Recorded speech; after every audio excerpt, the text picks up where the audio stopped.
So let's talk about this James Harden trade.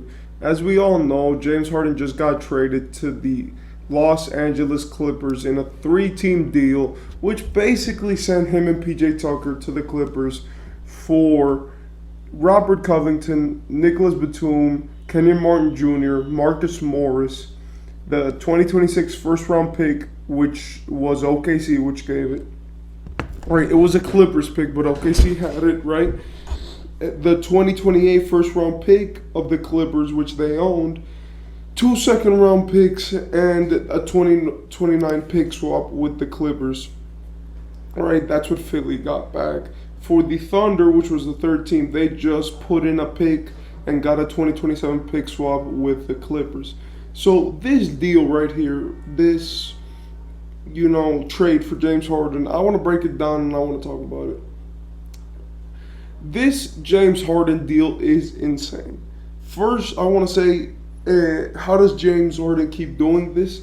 He's in the NBA with big owners and big business and big things that are happening. And this man seems to always get his way with everything. It's actually crazy to me. And it's kind of frustrating coming from a guy which likes the Miami Heat, a team which has never gone their way. And to see the fact that this guy always gets his way, can always go to the teams that he wants, and has forced himself out of three different teams, and is on his fourth team now in like 2.5 seasons. When we see this from James Harden, we obviously see a player which is very dysfunctional and has a lot of problems with staying on the court.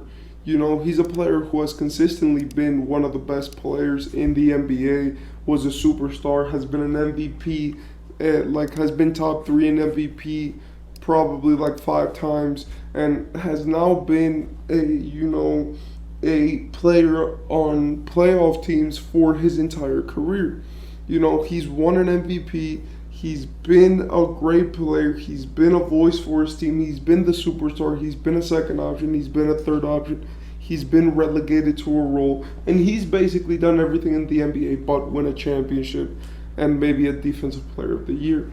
James Harden has done many things, adding on to all of this. He's also been a leading scorer and the leading assist man. He's done the scoring thing 3 times, the assist man twice.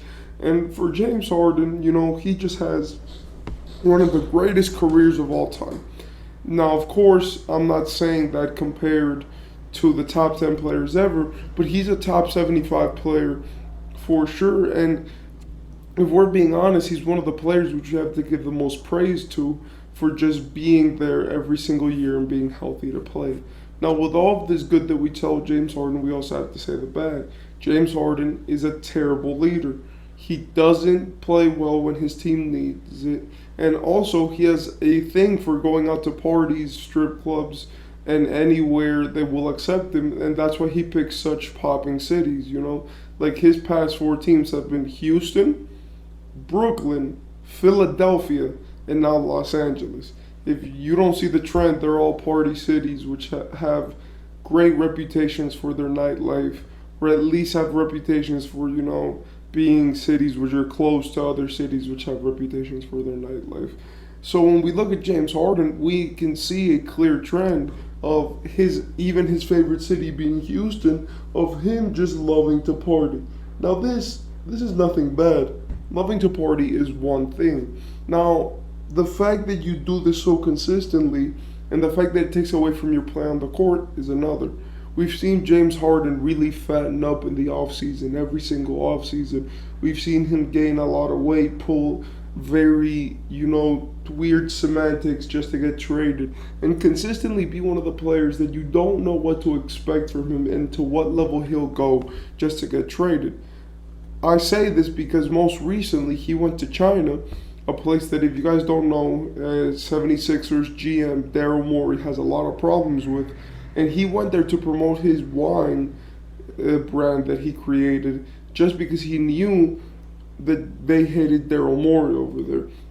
So these little things have always made James Harden, a very smart person when it comes to actually doing what he does best, and that is leaving teams and finding his way to the best situation fit for him. Now, for the Clippers, this team needed James Harden, if we're being 1,000% honest. Look, they had depth, and giving away four good role players and getting back a star and a good role player just makes sense. Philly needed role players because they already have their big two, in my opinion. And they're not changing Maxey and Embiid. Maxey's playing like a superstar or like a secondary option. And Embiid is always going to be Embiid. So in my opinion, if you're Philly, you just build around those two guys. But what they didn't have was the depth to back that up. They have a bunch of first-round picks now. They have a bunch of guys who can actually play. And they have a good mix of wings, defense, and offense, which they'll probably benefit from having on their team. For the Clippers, they already have Zubac, they have Mason Plumlee, they have Paul George, they have Kawhi Leonard, they have Terrence Mann, and even like going further than that, they have a guy like Russell Westbrook, they have Norman Powell, they have guys like a Bones Highland and even a guy like Brandon Boston Jr., which, yeah, it's hard to name their great role players without the four guys which they just traded. But the whole point is that they have enough players to put out there. The Clippers had too much depth, and even though it worked in their favor, let's face it, when you have that many good players or players who need playtime, it's going to be hard to get minutes to everybody. There's only one ball. But when we look at the Clippers now they have this new lineup which they have, and the only problem is their practice, their organization, if we're being honest. I didn't, want to say it like that, but they have Russell Westbrook. They have James Harden. Those guys have played together 3 times.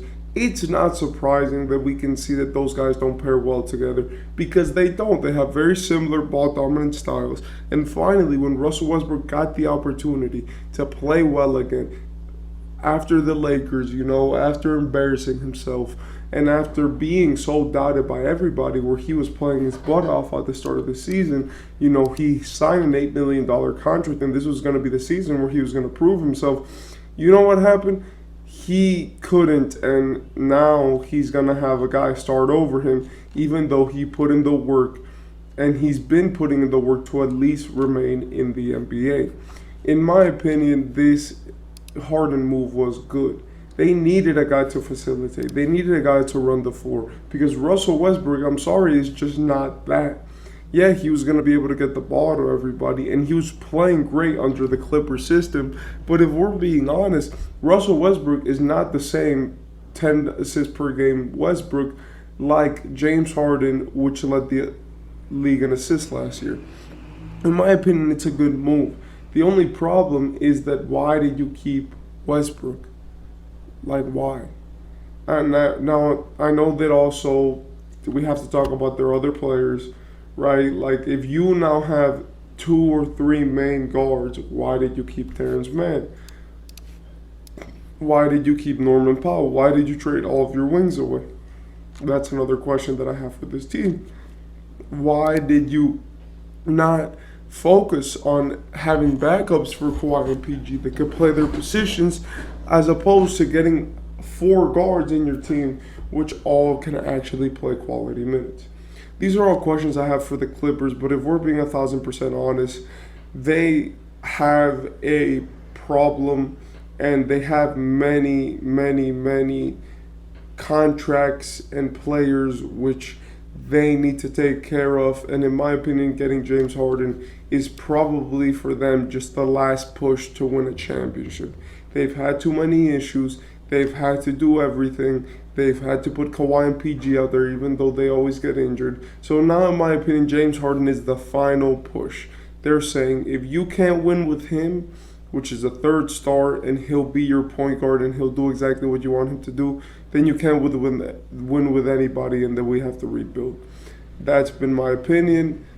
I hope that you enjoyed this video, and tell me what you thought about this trade, because honestly, looking at James Harden, I think he'll be good in the Clippers, and I'm really happy for Philly now because they are probably going to be amazing. Yeah, see you next video.